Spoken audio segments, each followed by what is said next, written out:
Did anyone see the really weird price action that happened at today's peak on silver in the US?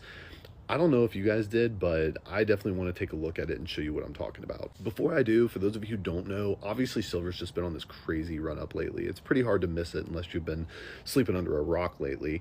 But we've also deduced that big institutions and big players in the game in general are probably pretty short based on CFTC information we can find about swap dealers. But today, the weirdest price action I've ever seen just popped up on the 5-minute chart. It's probably easiest to see. So let's go ahead. Let's take a look at what's going on in the market today. So this is the hourly. This just kind of shows you, we had our initial run up peak toward 85 bucks that came back down, and now we're back up, plunging upwards and trying to break a new all-time high. But then at that peak today, something really weird happened. Now from the hourly, you'd never be able to tell, but let me go ahead and flip on over here. This is the 5-minute chart. Look at that kind of price action. What is that? The price goes way up and then it goes flat. And I mean like flat. There's no peaks, there's no valleys. It is just flat for over an hour. It just sits there and then flies right back down.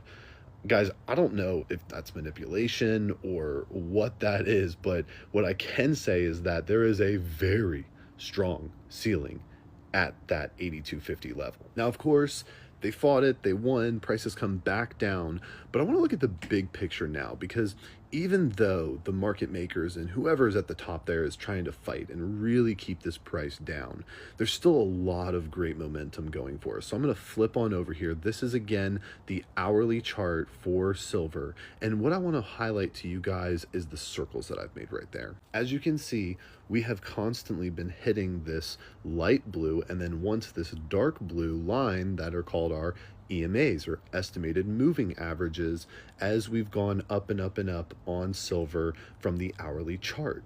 And this is really interesting because this is obviously a trend that we can now follow to see how momentum is doing on our upward move. So even though we did lose the battle at the top 8250 zone again today, we did come back down and we hit around that $76 range and bounced off of our 100 EMA, or that light blue line. And this is great, right? Because the more of these EMAs we can hold on that hourly, since it has been a trend, the more confidence we can have that our bullish momentum will continue. So at this point, this isn't the end. Now, I don't know what's going to happen necessarily. I don't think anybody does. I say it all the time because I think it's really important. We always have to be careful and logical in our assessment. And at some point, it's fair to think that we will have multiple red days with silver. We just don't